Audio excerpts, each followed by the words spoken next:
గౌరవనీయులైన senior, junior, మహిళా న్యాయవాద మిత్రులారా, ఒక్కసారి ఆలోచించండి.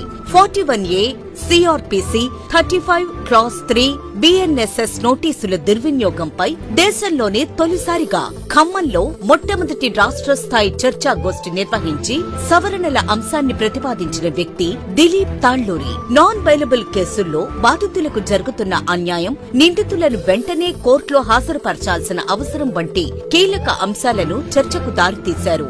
అనంతరం సీనియర్ కౌన్సిల్ స్వామి రమేష్ గారి సహకారంతో ఖమ్మం ఎంపీ శ్రీ రఘురాం రెడ్డి గారిని కలిసి 41A CRPC నోటీసుల సమస్యపై లోక్ సభలో మాట్లాడాలని కోరడం, రూల్ 377 క్రింద షార్ట్ నోటీస్ ద్వారా 35/3 BNSS సవరణ అంశాన్ని లోక్ సభలో ప్రస్తావించడం దిలీప్ తాళ్లూరి కృషికి నిదర్శనం.